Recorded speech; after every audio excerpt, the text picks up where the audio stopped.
So welcome to Future Stories, where we tell missionary stories. And today I have a very special guest, Richard Christensen. What? In the house. I hope they call me on a mission when I have gone a foot or two. Okay, no, I'm here with you. I'm super excited to get right into this, hear some of your stories, because I know you've told me a few, but I'm interested to see if you've told me all the ones you're going to tell tonight. It'll be kind of fun. So if you want to start, we're going to start with your favorite missionary story. Okay. Oh, and if you want to, really quickly say where you served. Oh, okay, cool. Again, at the time, Elder Christensen. I was in the New York Rochester mission, so I served all upstate New York. That kind of covered from, all the way up from Buffalo to Watertown, down to Rochester, over to Syracuse, the university area.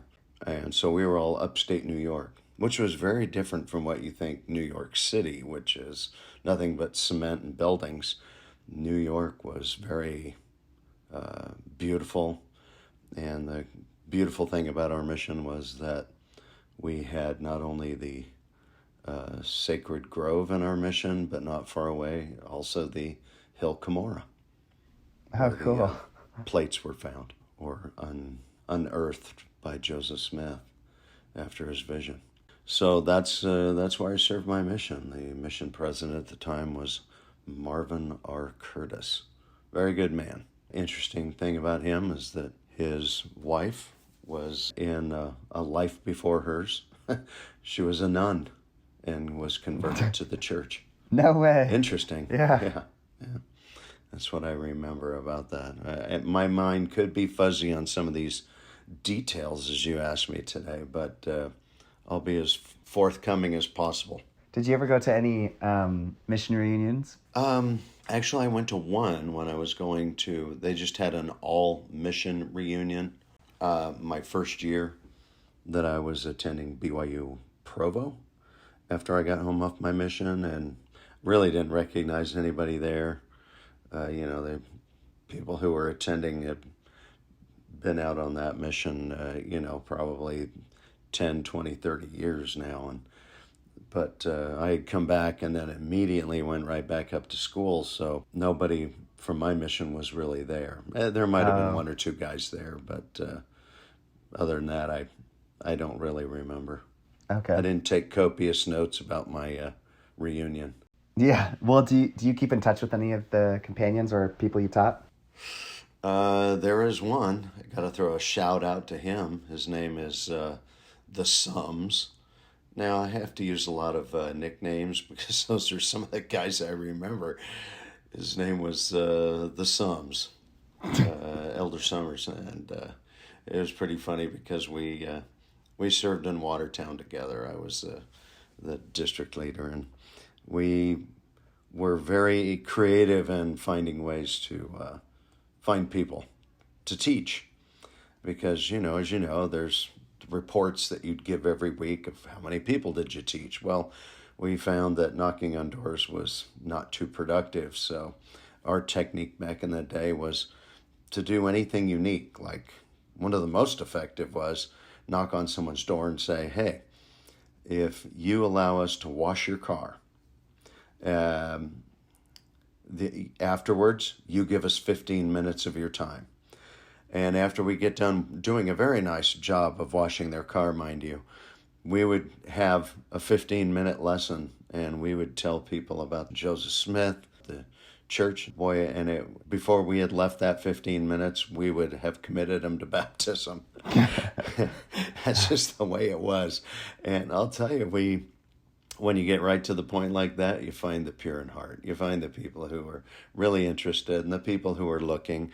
And the people who were kind enough to allow two strange men, wash their car off if you give us 15 minutes of your time, we'll wash your car. It seemed to work wonders. I think the mission president told my companion to never admit that to anybody because that would just cause too many people doing weird things. Yeah. But I know my brother Steve, who was on a mission, they were almost like a service mission. In order to talk to Oh, the wow. people, he had to do a favor for them first.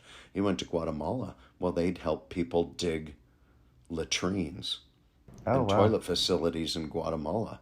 And after they dug the deep hole and laid the boards and created an outhouse for them to use, which was more sanitary than just squatting in their backyard, uh, it became quite a thing for them, and they were very successful at telling people their story in order to find new members of the church.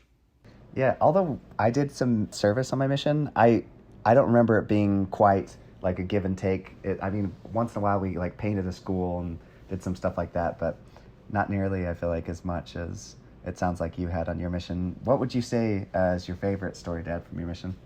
My favorite story. I was in a small town, Or one of. one of. This is just my favorite story. This is one of them. I was in Canandaigua, New York, and I had a companion, and we had been tracting in some areas, and we came across a family who he was a member of the church, but his wife was not. And he was like, we met him at the door, and it says do not solicit. So obviously, we're not trying to solicit these places. But someone exited the building right then, and I put my foot in the door and just walked in there. There were like 30 apartment doors that we could knock on. So we were knocking on doors, and a gentleman answered the door, and he was like, oh, yeah, I am a member of the church, but my wife isn't. She wouldn't have any interest in that. And I go, you got to be kidding me. And I kind of yell over to the woman sitting in a chair just watching TV, and I go, hey, man, my name's Elder Christensen. Have you ever wondered what religion your husband was involved in all these years? And she goes, yeah, I guess I have been kind of curious what it was. Next thing I know, we're in there teaching her. It was so funny. It was one of those classic things where the husband was like, yeah, they wouldn't be interested. And she ended up having a very strong testimony after that. But the thing that's my favorite part of it is that the companion I had been out for, had to have been out more than 6 or 8 months, and he personally had not performed a baptism. And I could not think of any reason why he shouldn't be allowed to perform this ordinance. When you looked at his physique, though, he was born with a birth defect. I don't want to say anything un-PC here, so he was born with a very short arm Oh, is it a clef arm? and What's that a called? little bit longer arm, but only a couple of fingers on it. I guess he kind of had an elbow and a shorter arm. And I know he spent a lot of time telling me about this, but why he had this birth defect, and but I just can't remember all the small details. But when it came time to her accepting the challenge of baptism, we didn't ask who would do it, and we kind of left it vague that you just received baptism, and it was probably going to be her husband, but he really didn't hold any priesthood at that time. And so I asked the mission president, I go, there's no reason for him not to baptize her. And he said, if that's what the family wants, you go for it. Well, so his arms really, if you took a measurement of it, was only about 6 or 7 inches on one arm and maybe a foot long on the other, a foot and a half. And boy, he went down into the font, and I went with him. And he raised up his little arm to the square and called her by name and said the prayer.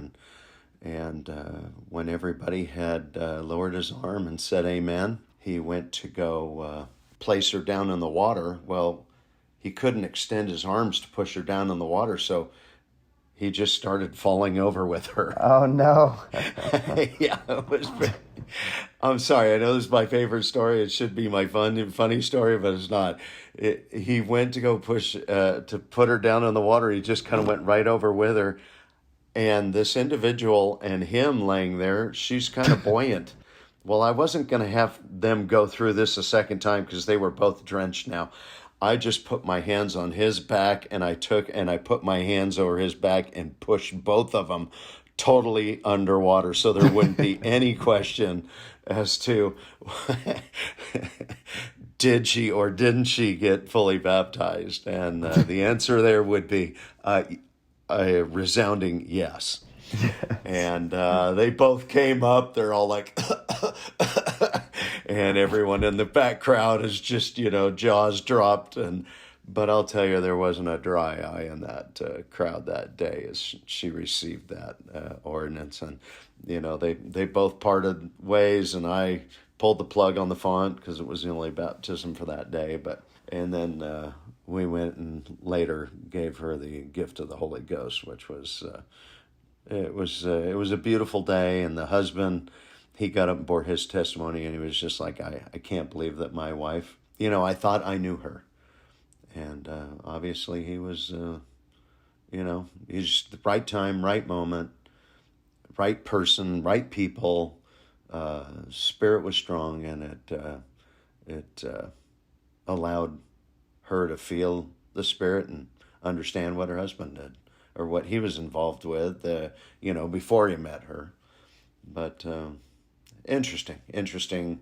Sorry, that had to be one of my favorite moments. A little comical, but extremely touching. Yeah. Extremely touching. Oh, thank you so much for sharing that. And then the second one would be your funniest, or funny. Are you sure? Are you sure you want this? Because it makes me look like a real jerk. We're all human. I know, yeah, we're all human. This would have been in the same area, Canandaigua. And the word correlation leader, the people they're the liaison between the missionaries and the ward, and they help bring the people in so the people aren't just, dependent upon the missionaries. They assign families, they help the missionaries go on splits, and I don't know what it is today, but that's what it was back then. And the ward correlation leader was a husband and wife team. And I was pretty new to the area, and they had asked me and my companion to come over for dinner to their house. Well, they hadn't been married that long, and the wife was very kind and very sweet. And it seems just like yesterday because of this situation. Funny story. Funny for me, but not funny for them. My father, who I love dearly, who has passed on from this life now. We were raised very conservatively and on very few things. I mean, like for us, a hamburger involved maybe sandwich bread and a piece of cheese in there with mayonnaise and ketchup. And so I'm not saying we were a poor family. We had many blessings. Money wasn't one of them, but we did live in a beautiful area. So my father turned me on to ketchup at an early age. Well, anyway, the dinner that was brought out that night from the ward correlation leader's wife was lasagna. And now I'm looking at that lasagna and I'm like going, gosh, this is one of my favorite meals. I'm so excited about this. It's that big noodle with lots of meat under it, maybe some cottage cheese, the red sauce and other things. Anyways, I get into taking my first and second bite, and I had personally noticed it was a little dry. Well, the first thing that came to my mind was, well, do you have any ketchup? And she's like giving me that look, like, raised eyebrow, kind of concerned, like, so you're asking me as a newlywed to, me and my husband, are you insulting me? And I couldn't understand what she was thinking. I thought ketchup was just part of the deal. You just put ketchup on stuff. That's how I was raised. And the look she was giving me really perplexed me. I couldn't judge what she was thinking by the look on her face. And I took it that she meant to say, we don't have any ketchup. So I'm kind of just staring. I'm looking at the lasagna. I look back up at her and I said, well, do you have any mustard? Oh, no. Needless to say, she got up, left the dinner table, and did not come back to that table. is just so bad.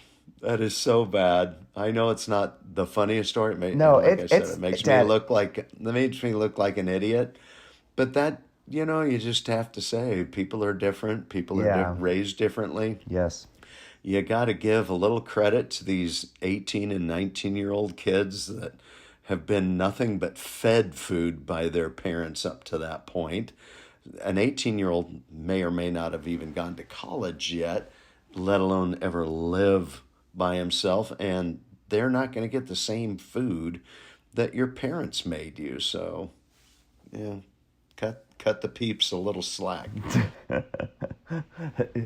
I know, right? Oh, Yeah, so I feel yeah, like it's that's impossible not to offend people. Like, there's just, you can never please everybody, you know? yeah, yeah, yeah. You can't. There's just no way. Because I had plenty of experiences like that. I mean, I warned the lady, I said, do not make me liver. And she's like, oh, but you haven't had my liver. My liver. Oh yeah. And of course, I offended her because I took a bite and I almost threw up. Like, it's just, You almost threw up.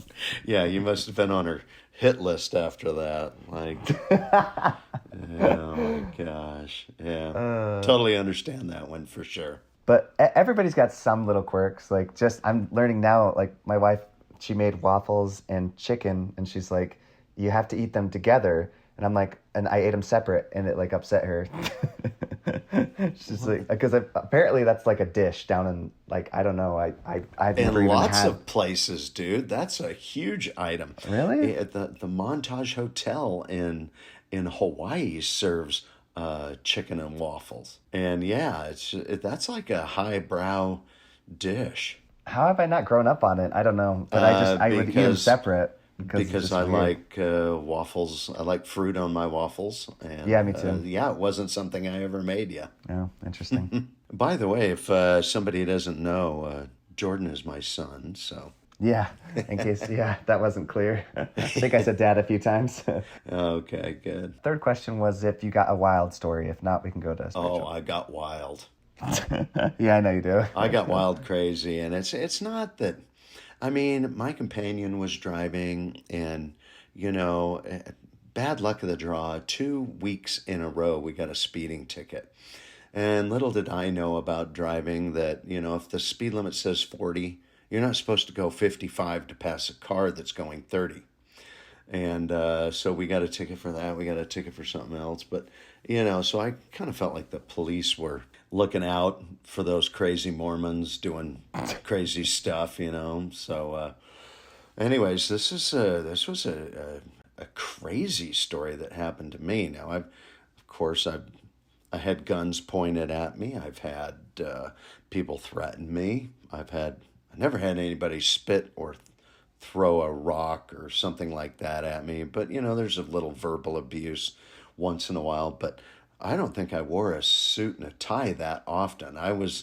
Like I said earlier, I was the guy who would run around in shorts and a t-shirt and for my exercise in the morning and commit people to baptism 15 minutes after washing their cars. So, but there was this one area, and I think I was yes, I was in Rochester. When I lived in Rochester, we were about a block away from an insane asylum off the road where we lived. And the house we lived in was 3 stories, a main floor, and upstairs, and a lower basement.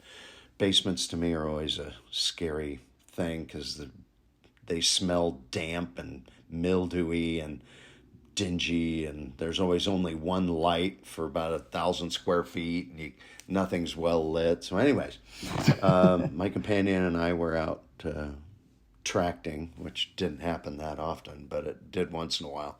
We'd do it when it was super cold. So we'd run from door to door, and people would see us shivering on the door and just invite us in for a hot cup of cocoa. Anything for sympathy, I guess. Anyway, so we had got invited into this one lady's house, and after getting to know her pretty well, she said that she was downsizing and wanted to get rid of a few of the things that were in her house. And one of the things she had in her house was this camelback trunk, of which I have just over my shoulder in the room here. And the camelback trunk, it's pretty cool because it's an antique. And I go, really, you don't want this? She goes, no, I got to get rid of it. I don't keep anything in it. And they kind of smell, you know, it wasn't made with cedar or whatever that special wood is that keeps the moths out. So anything you put in it's probably going to kill, going to invite moths in and eat your clothing or whatever, or your blankets. And so anyway, she had said she didn't want it anymore. Well, there were a couple of articles in it, like some stamps and some a couple of plastic rings, some what do you call it, play jewelry. And I go, what do you want with all these? And so she took some of the things. I go, well, there's some stamps and some other things in here. And she goes, no, you keep those. I don't want them. I'm just going to throw it away anyway. And I go, well, I'll take it to a pawn shop. We'll figure this out. Maybe there's a little money here and I'll bring it back to you. So I go down to, me and my companion take the trunk. We empty it out at the house. It's totally empty, and I take it downstairs and I put it in the basement for a later day. But some of the stamps and the other things I take to the pawn shop. And I go, what will you give us for these? Well, the guy looked at some of my stamps. He looked at a few of the other things. He goes, well, I'll give you $15 for it. And I go, wow, that's a lot for 40 years ago, $15, that's a lot of money. I'm like, holy cow, I'm rich. But I should end up giving this You are back rich, to the lady. but I am rich, yeah. Anyways, so the guy wrote us out a ticket for $15, and off my companion and I went, and we enjoyed the rest of our day, proselyting and doing what some missionaries do, I guess. So we went off and did our thing. Well, we went back to the lady's house, and when we got back to her house, she's like gone. We have no idea where she is. She's no longer at this house. Nobody was there. Everything's locked up. It's closed. We're like, holy cow, where is this? I can't reach her because nobody back then had cell phones. You had to call people. If you want to reach somebody, you had to make a phone call, and they had to be at their house, or you have to knock on their door, and that's how you reach people. Well, I don't know, a week or two go by, and we're like, man, I wonder where that lady went. Well, we're reading in the newspaper that morning. We'd have a newspaper delivered to the house, so we'd read up on current events. And one of the stories in there was there was a robbery, and the people at this pawn shop were tied, gagged, and executed.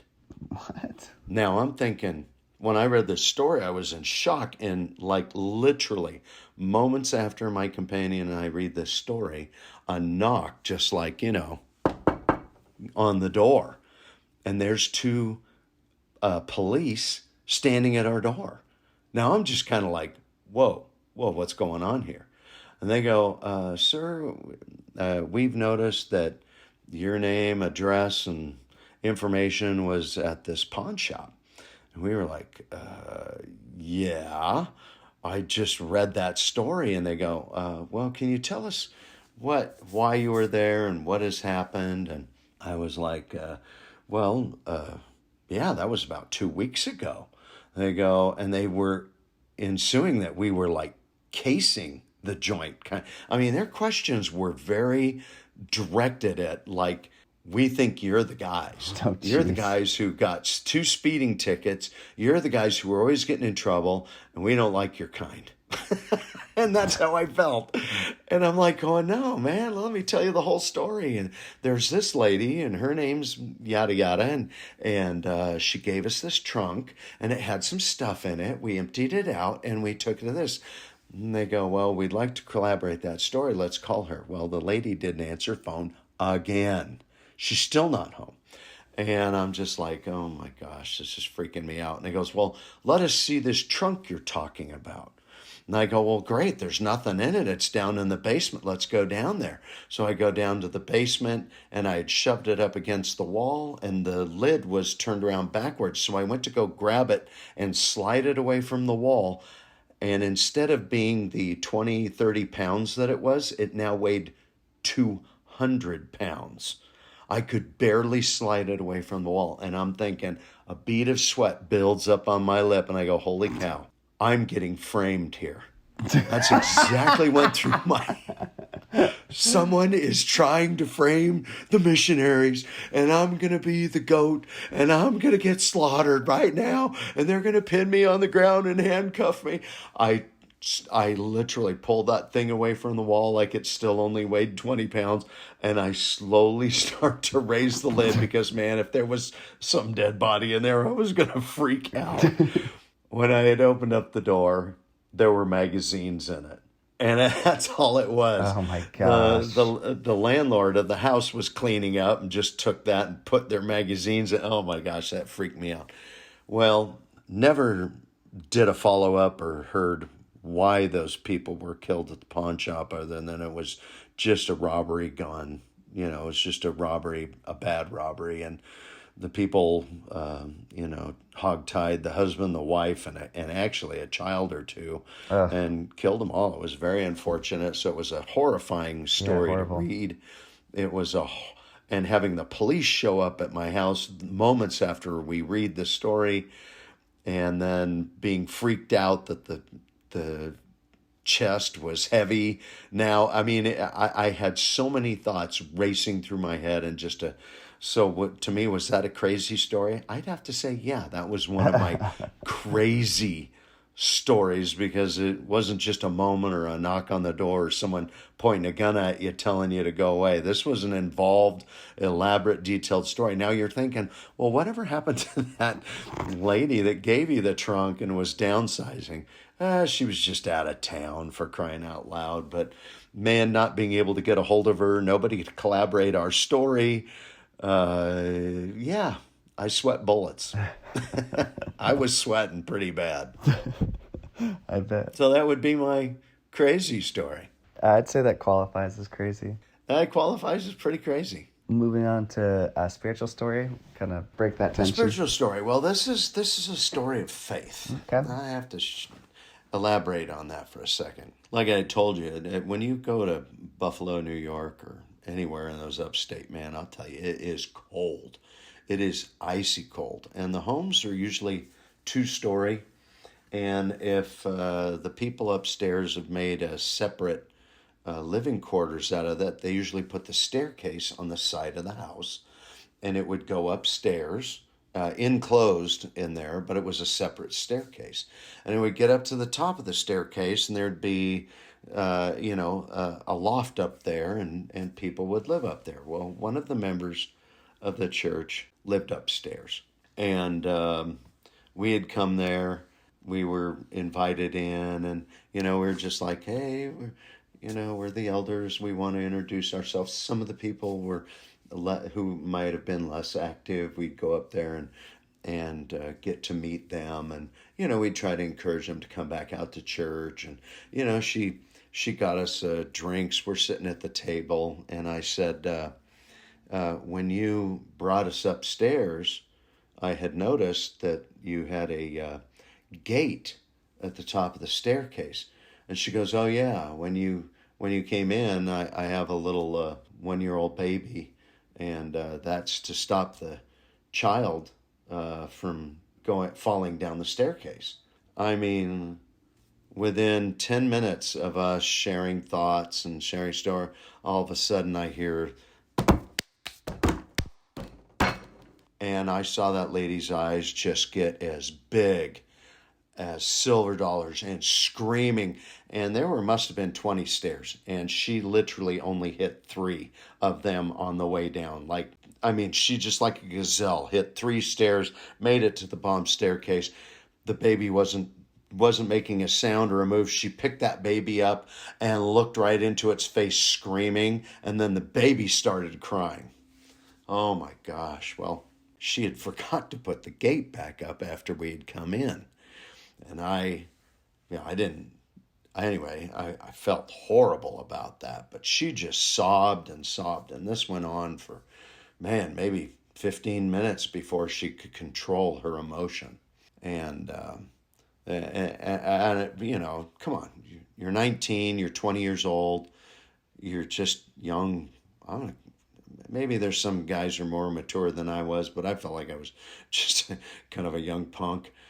And but she was holding that baby, rocking it. Nothing was wrong with the baby, man. Babies, people drop them all the time. In fact, I think I dropped you on your head once, and look how good you That turned out. explains a lot. But she was just calming, and once she had gone back to herself and gotten hold of her faculties, with tears in her eyes, she's just looking at us. She goes, "Man, I am so glad you elders are here. I am so glad you're here, because if anything had happened to my baby, if anything had happened to my baby, I would have asked you to bring it back to life." Now, I'll tell you, as far as it wouldn't have been me. No way would that have been me. I may have given that kid a blessing, but it would have been her faith that would have brought that baby back. It would have had nothing to do with me. And moments like that, you never forget. You can't forget when somebody makes a comment to you like that, to put you back in your place, to make you feel like, wow, I have been called of God to do this. This is, I'm sorry, I'm a little discombobulated right now with my thoughts, but all I can say is that was one of the most intense moments that I got to experience. One of the more spiritual stories I can tell you is it was her faith. It was her faith that, as soon as she picked that kid up and was screaming at it, out of just terror, and then the baby started to cry, it was her. It was all her. But yeah, you don't forget stuff like that quickly.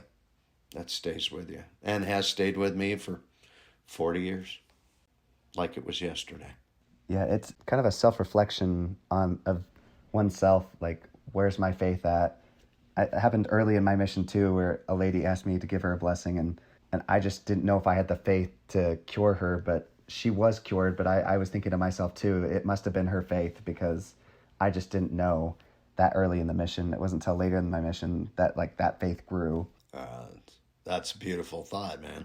But yeah, it's definitely a self-reflection of oneself. Like where is my faith at, kind of thing. So Yeah. that's cool though that you're able to see that. I mean, I don't know about cool. That's a crazy, unbelievable story. Yeah, I don't know. You're asking me for stories, and these are just some of the things that happened to me. Believe me, every day was a story. Yeah. Oh yeah. That's why I started this. I love missionary stories. And then we Yeah. wrap up every stories with a little testimony, if you don't mind sharing, if that's okay. Oh, not at all. Unfortunately, and I hope I hope the people who hear this understand this and use their faith to help them with what I'm about to share. But church is very important to me. Where I live here in St. George, the members of this area mean everything to me. In fact, my wife and I have a calling as the compassionate service leaders. Do I have a testimony of the gospel of Jesus Christ of Latter-day Saints? Unfortunately, I have to say no. I was raised in the church. I never had a conversion story, but I love the church. I think it does beautiful things for people, and I support it, and I've supported you kids through thick and thin. You tell me you want to go on missions, both you boys, both girls, I support you 100%.